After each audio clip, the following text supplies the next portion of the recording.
울트라라는 말은 더 이상 넘을 수 없는 절대치를 뜻하는 말이죠. 그런데 지금 우리 손에 들린 이 울트라는 한계를 깬 최고의 제품일까요? 아니면 한국이라는 시장 안에 군림하는 위태로운 갈라파고스의 정점일까요? 현존하는 최고의 부품을 집약한 안드로이드 디바이스였던 울트라는 이제 정점에서 내려온 더 이상 우리가 알던 그 울트라가 아닙니다. 안녕하세요. 일상사용 중심으로 IT 기기를 리뷰하는 메이슨입니다. 여러분은 울트라란 단어를 들으면 무엇이 떠오르세요? 저는 단어로는 다 설명할 수 없는 압도적이고 강력한 최고 이미지가 떠올라요. 한동안 갤럭시 S 울트라도 그런 존재였죠. 하지만 이번 울트라를 사용하면서 스스로에게 냉정하게 되물었어요. 한국 기업이라서 한국에서 쓰기 편하니까, 혹은 비즈니스에 최적화되었으니까, 이런 익숙한 생각을 다 걷어내고도 이 기기가 정말 울트라라는 이름에 걸맞는 물건인지 말이죠. 미리 말씀드리지만 저는 애니콜부터 옴니아, 그리고 매년 갤럭시를 리뷰가 아니라 실제로 사용하기 위해서 구매해온 일반 소비자예요. 저는 소위 말하는 앱 등에 더 가까운 건 사실이지만 삼성 제품도 항상 동시에 사용하고 있기 때문에 사용자로서 제 생각을 말해보려고 해요. 다들 아시겠지만 까는 것도 애정이 있어야 까는 거죠. 모든 이름에는 그에 걸맞는 무게가 있고, 그 무게는 때론 스스로를 짓누르는 족쇄가 되기도 합니다. 우리는 울트라라는 이름이 주는 나태함에 취해 그 이름이 원래 품고 있었던 날선 칼날을 잊어버린 건 아닐까요? 섬은 안전합니다. 파도는 멀리 있고 바람은 막혀있죠. 하지만 섬 안에서의 진화는 결국 스스로를 가두는 벽이 됩니다. 안락한 섬 속에서 차곡차곡 쌓아올린 타성의 성벽들이 어쩌면 거대한 파도를 마주할 진짜 힘을 앗아간 건 아닐지 생각해보게 됩니다. 정점에 선 자가 가장 경계할 것은 추락이 아닙니다. 더 이상 오를 것이 없다는 착각, 그리고 여기가 세상의 전부라는 오만이죠. 어쩌면 우리는 익숙함이라는 이름의 감옥에 갇혀 성벽 너머에서 불어오는 차가운 변화의 바람을 애써 외면하고 있는지도 모릅니다. 이제 그 견고한 성벽을 허물고 우리가 믿어왔던 울트라의 민낯을 들여다볼 시간입니다.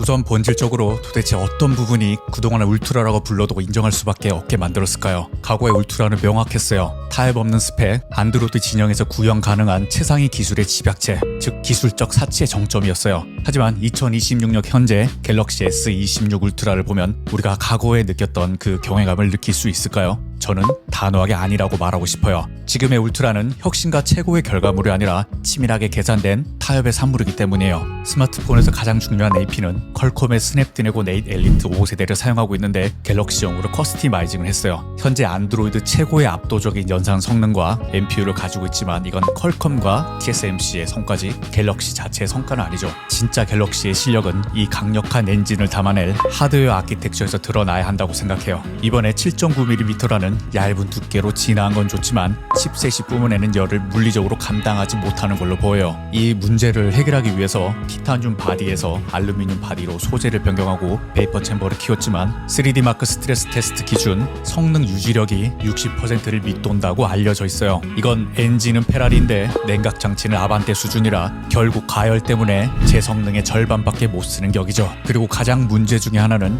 램이 여전히 12기가라는 거예요. 메모리 계층 구조 관점에서 볼 때 2026년에 AI 플래그십의 12기가 램은 문제가 있어요. 안드로이드의 표준이라고 불리는 구글 픽셀을 보면 그들은 이미 전 라인업에 16기가 램을 표준으로 선택했어요. 왜일까요? 온디바이스 AI 시대에 백그라운드에 상주하며 실시간 데이터를 처리해야 하는 LLM과 각종 에이전트를 구동하려면 16기가는 선택이 아니라 생존이기 때문이죠. 얼마 전에 갤럭시를 첫 AI 스마트폰이라고 발표하기까지도 했는데 최고 라인업의 제품이 램 12기가라는 게 말이 안 되죠. 실제로 제가 사용했던 갤럭시 S24 울트라 1테라 모델의 경우 전 AOD나 위젯 같은 조금이라도 시스템을 느리게 하거나 화면을 꾸미는 기능을 다 꺼놨는데도 부팅 후에 8에서 9기가 램을 기본으로 사용하더라고요. 뭐 당장은 남은 메모리로 버틸 수 있겠지만 삼성은 7년의 소프트웨어 사후 지원을 약속했어요. 하지만 매년 무거워질 OS와 고도화될 AI 기능을 제한 없이 사용하기 어렵지 않을까 싶어요. 어쩌면 이건 사용자의 교체 주기를 인위적으로 앞당기려는 계획된 구식하거나 저처럼 1테라 저장 공간만 주어지는 16기가 램을 탑재한 울트라 모델로 유도하려는 수익성 전략일 수도 있다는 거죠. 이런 얘기를 하면 꼭 누군가는 아이폰은 램이 더 작다라고 말을 하지만 여러분,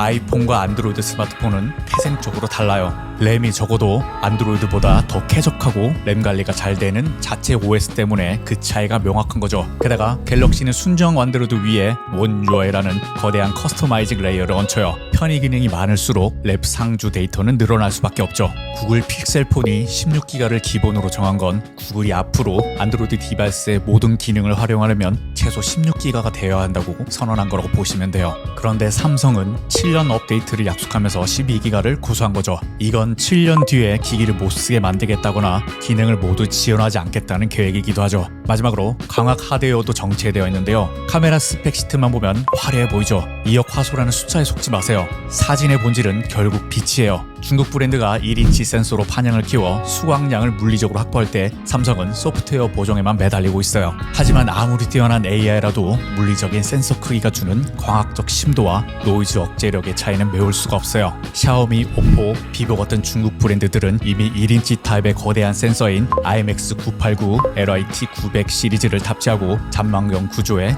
2억 화소급 고해상도 센서를 배치해서 물리적 한계를 계속 돌파하고 있어요. 그런데 갤럭시는 수년째 센서 크기를 동결하고 퀄컴의 ISP와 AI 후부족만으로 시리즈를 이어가고 있어요. 하드웨어가 주는 깊이감과 수광량의 물리적 차이는 소프트웨어가 아무리 애를 써도 메울 수 없는 거대한 강 같은 거예요. 이제 갤럭시의 광학 성능은 뒤처진 구세대가 되어버린 거죠. 이런 정체들이 모여서 갤럭시 울트라를 갈라파고스의 정점으로 만들고 있다고 생각해요. 전 세계 스마트폰 판매량 탑10에서 울트라의 이름은 점차 사라지는 것과 유독 한국 시장에서만은 압도적인 점유율을 기록하는 현상은 울트라 모델이 훌륭해서가 아니라 한국이라는 특수한 생태계가 주는 익숙함과 편의성에 우리가 길들여졌기 때문이에요. 세계 시장은 이미 냉정하게 돌아가고 있어요. 더 혁신적이고 강력한 하드웨어를 증명하는 브랜드들이 치고 올라오고 있어요. 이대로 계속 고착화된다면 갤럭시 울트라 모델은 구형의 기술을 탑재해도 한국에서만 인기 있는 그저 비싼 스마트폰이 되지 않을 거란 보장이 없죠. 소비자에게 약속했던 울트라라는 경험은 지금 어디에 남아있는 걸까요? 이번 갤럭시 S26 울트라 언팩에서 가장 핏대를 세우며 자랑한 기능이 하나 있죠. 바로 업계 최초로 하드웨어단에 탑재한 프라이버시 디스플레이예요. 대중교통이나 카페에서 내가 보는 화면을 옆 사람이 볼 수 없게 만든다는 거죠. 특히 우리나라처럼 남에게 관심이 많은 곳에선 필요한 기능이라고 할 수 있어요. 하지만 대체 무엇을 대가로 이 기능을 얻어낸 걸까요? 저뿐만 아니라 대부분의 사용자는 스마트폰의 화질에 민감해요. 디스플레이는 단순히 화면을 출력하는 부품이 아니에요. 색의 개조와 선회도를 정확하게 확인해야 하는 도화지이자 레퍼런스 모니터이기도 한데 이번 울트라는 그 근본적인 신뢰를 저버렸어요. 누군가에겐 신박한 이 디스플레이 기능은 원리를 뜯어보면 기가 막혀요. 패널의 빛이 사방으로 퍼지는 와이드 픽셀과 빛이 직진만 하도록 물리적인 격벽을 세운 네로우 픽셀을 1:1 교차로 배열해놨어요. 기능을 켜면 와이드 픽셀의 전원을 아예 꺼버리는 거죠. 결과는 전체 픽셀의 절반이 꺼지니 해상도는 순식간에 FHD급 밑으로 추락하고 체감 밝기는 30% 이상 날아가요. 뭐 여기까지는 기능을 위한 거니까 100번 양보하겠지만 진짜 끔찍한 비극은 이 기능을 껐을 때 일어나요. 기능을 완전히 비활성화해도 패널이 하드웨어적으로 박혀있는 네로우 픽셀의 물리적 격벽은 사라지지 않아요. 이 구조적 결함 때문에 인터넷 브라우저의 흰색 배경이나 대비가 강한 이미지를 띄우면 화면 전체에 자글자글한 픽셀 패턴이 육안으로 보이는 이른바 모기장 현상이 발생해요. 250만원짜리 최상위 플래그십 폰에서 텍스트 선회도가 뭉개지는 걸 눈으로 참아내야 한다는 뜻이죠. 심지어 삼성은 이 구조를 집어넣겠다고 디스플레이 공정을 바꾸면서 화면의 빛 반사를 극적으로 억제해주던 평광판마저 제거해버렸어요. 그 결과로 전작들보다 빛 반사율은 오히려 튀어올랐고 실측되는 피크 밝기는 전작보다 못해요. 제가 사용하고 있던 갤럭시 S24 울트라와 갤럭시 X25 일반 모델보다 디스플레이 품질이 떨어져 보여요. 그럼 경쟁사들은 어떻게 하고 있을까요? 중국 플래그십은 10비트 OLED 패널을 도입해서 수십억 개의 색상을 매끄럽게 표현하고 있어요. 그런데 안드로이드 진영의 제왕이라는 갤럭시는 여전히 8비트 패널에 소프트웨어로 색상을 우겨넣는 FRC 방식을 사용하면서 원가를 아끼고 있죠. 이건 새로운 기능이라고 하지만 혁신은 아니에요. 옆 사람의 시선을 차단하겠다는 그 틈새 마케팅 포인트를 위해서 스마트폰에서 가장 완벽하고 흠이 없어야 할 최상위 디스플레이 화질을 제물로 바친 꼴이 된 거예요. 기본기를 훼손하면서까지 억지로 끼워 넣은 이 기능은 설계 부서의 결과물이 아니라 마케팅 부서의 결과물이 아닐까요? 그리고 항상 지적되고 있는 PWM 문제도 짧게 짚고 넘어갈게요. PWM은 화면 밝기를 낮출 때 발생하는 미세한 깜빡임을 말하는데요. 눈의 피로와 원인모를 두통을 유발하는 핵심 원인이에요. 중국 브랜드 제품들은 이런 20만원 판매량대 제품도 3에서 4000Hz의 수치가 대부분인데 갤럭시는 여전히 480Hz에 머물러 있어요. 낮은 PWM과 모기장 현상이 더해져서 최악의 시너지가 나오고 있는 거죠. PWM은 콘텐츠로 언제 한번 다루도록 할게요. 이번에는 갤럭시가 스스로 가장 진보된 AI 스마트폰이라고 말하는 것에 대해 알아볼게요. 여러분, 갤럭시에 탑재된 AI 기능들 써보시면 어떠세요? 신기하고 편리한 기능들이 참 많죠. 하지만 여기서 우리가 짚고 넘어갈 점은 우리가 일상에서 가장 감탄하며 자주 쓰는 핵심 기능들이 과연 삼성의 것이냐는 거죠. 화면에 동그라미를 쳐서 검색하는 서클 투 서치, 사진의 배경을 자연스럽게 지우고 채워넣는 매직 에디터, 사람처럼 대화하는 제미나이 라이브. 이건 전부 삼성이 개발한 AI가 아니라 구글의 순정 기능이에요. 물론 삼성도 가만히 놀고만 있는 건 아니죠. 구글의 엔진 위에 삼성만의 디테일한 기능들을 꽤 많이 그리고 훌륭하게 붙여넣었어요. 가장 대표적인 게 실시간 통역이에요. 이건 구글 서버를 거치지 않고 기기 내부의 기본 전화 앱에서 바로 작동해요. 그리고 삼성 노트에서 회의록을 요약해주는 노트 어시스트, S펜으로 대충 그린 그림을 고퀄리티 이미지로 바꿔주는 스케치 변환, 키보드에서 말투를 바꿔주는 기능들은 삼성이 갤럭시의 사용성에 맞게 독자적으로 잘 빚어낸 AI 기능들이에요.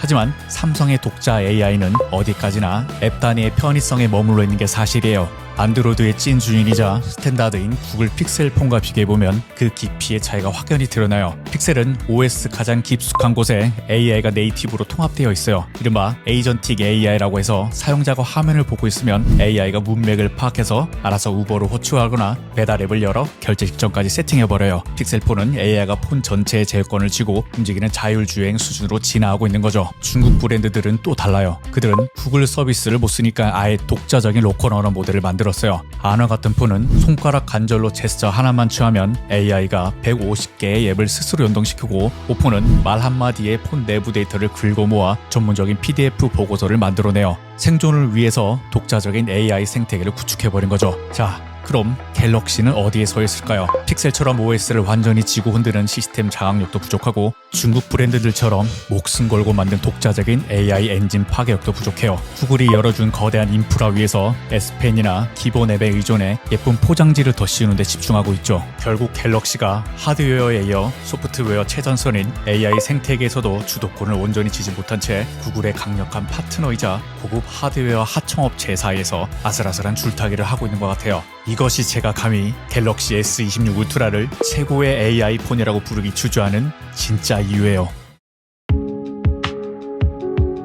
이제 기기 자체의 스펙을 넘어서 갤럭시 S 시리즈의 판매 전략이 어떻게 변하고 있는지, 그 결과가 시장에 어떻게 나타나고 있는지 짚어볼게요. 과거의 갤럭시 S 시리즈는 일반 모델이든 플러스 모델이든 크기만 다를 뿐 당대 최고의 기술이 집약된 진짜 플래그십이었어요. 퀄컴 칩셋의 성능과 안드로이드 OS 자체의 문제였지 하드웨어 자체만 보면 프리미엄 스마트폰 그 자체였어요. 그런데 이제 일반 모델과 플러스 모델은 철저하게 미끼 상품 같은 성격을 띠고 있고 A 시리즈의 상위 호황 정도로 포지셔닝 되고 있어요. 소비자 입장에서 역차별과 스펙 동결의 선택에 자유를 제한당한 거예요. 먼저 AP부터 말하면 북미나 중국 시장에서 파는 S26 일반과 플러스 모델에는 울트라와 똑같은 최고 사양의 스냅드래곤을 넣어줘요. 그런데 한국 시장과 유럽 시장에서만 삼성 파운드리의 수율 논란이 끊이지 않는 엑시노스 2600을 탑재했어요. 안방 시장인 한국 소비자가 베타 테스터도 아니고 수년째 반복적으로 이런 식의 금나누기를 하고 있죠. 배터리 충전 속도도 다른데요. 일반 모델의 유선 속도는 25W예요. 여러분, 무려 7년 전인 2019년에 노트 10 플러스가 45W 충전을 지원했었어요. 중국의 20만원짜리 보급형 폰도 60W나 100W를 우습게 넘기는 2026년에 100만원이 훌쩍 넘는 플래그십 기본 모델이 4세대째 25W에 묶여있는 거죠. 카메라의 광학 센서 역시 몇 년째 재탕 3탕을 거듭하고 있어요. 갤럭시가 기술이 없어서 안 넣어주는 걸까요? 절대 아니죠. 이건 아주 치밀하게 계산된 업셀링 전략이에요. 일반 모델과 플러스 모델의 매력도를 고의로 떨어뜨려서 소비자들이 이걸 살 바에 돈 좀 더 주고 울트라를 사게 만드는 거예요. 더 높은 스펙으로 비싼 울트라를 판매하고 일반 모델과 플러스 모델은 통신사를 끼고 할인 같은 프로모션으로 갤럭시 자체 시장 점유율을 유지하려는 거죠. 이번엔 그 어떤 시리즈보다 공짜 폰이나 마이너스 폰으로 시장이 뿌려지고 있어요. 시장 점유율을 방어하기 위한 전략이지만 우리는 플래그십으로 알고 있는 스마트폰이 공짜로 풀린다는 건 그 순간 프리미엄이라는 브랜드 가치가 바닥으로 곤두박질 친다는 말이기도 해요. 근데 이런 몰아주기라는 기형적인 라인업 전략의 대가가 글로벌 성적표로 드러나고 있어요. 최근 카운터포인트 리서치가 발표한 전 세계 스마트폰 판매량 데이터를 보면 프리미엄 시장은 애플의 아이폰이 완전히 싹쓸이했어요. 안드로이드 중에 1위는 갤럭시가 맞지만 울트라가 아니라 보급형인 A16 시리즈예요. 그 외에도 A 시리즈가 판매량에 있어서는 상위권에 위치하고 있죠. 그런데 유독 전 세계에서 딱 한 곳, 한국 시장에서만 S26 울트라가 단일 기종 판매량에선 압도적인 1위를 기록해요. 냉정하게 말해서 통화 녹음, 삼성페이, 그리고 한국에선 무조건 갤럭시라는 익숙함이 만든 거대한 갈라파고스에 우리가 갇혀있다는 증거예요. 저 또한 대체할 수 없어서 매년 울트라 모델을 구매하고 있지만 글로벌 프리미엄 시장에서는 서서히 그 설자를 잃어가고 있는 위태로운 현실이에요. 이게 지금 갤럭시 울트라 시리즈가 마주한 진짜 민낯이에요.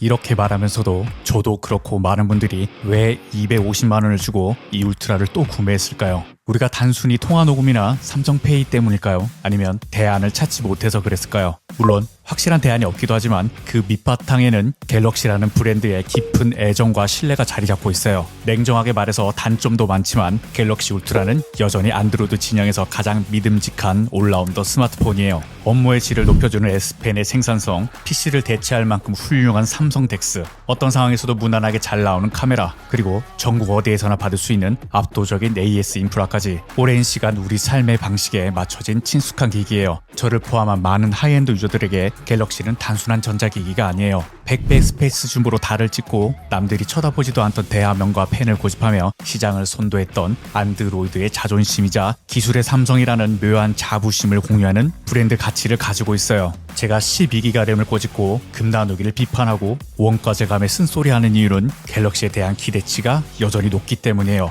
중국 브랜드들이 무서운 하드웨어 스펙으로 치고 올라오다 못해 이제 앞서 나가고 있는데 갤럭시가 그저 기존 사용자들의 브랜드 충성도를 높이는 전략이 아니라 익숙함과 편의성에 기대어 현실에 안주하고 타협하는 모습이 안타까운 거예요. 애플의 아이폰에서 안드로이드 폰으로 이동하는 건 굉장히 번거롭고 귀찮은 일이지만 안드로이드 폰인 갤럭시에서 다른 안드로이드 폰으로 이동하는 건 거의 저항이 없다시피 하거든요. 얼마 전에 갤럭시 S25 사용자들을 차별하는 업데이트에서도 난리가 났었죠. 우리는 이렇게 갤럭시를 여전히 애정하는데 삼성이 오히려 우리를 밀어내는 것 같달까요? 삼성에게 울트라라는 이름은 단순히 수익성 최상위 모델을 뜻하는 마케팅 용어가 되어선 안 된다고 생각해요. 원가와 타협하지 않고 당대에 구현할 수 있는 모든 미친 엔지니어링을 쏟아부어 세상을 놀라게 하던 삼성 엔지니어들의 자존심 그 자체여야 된다고 생각해요. 제가 250만원짜리 울트라 모델을 구매한 이유도 아직 갤럭시의 저력을 믿고 있기 때문이에요. 돈이 되는 폴더블 시장에 집중하고 싶겠지만 울트라 모델은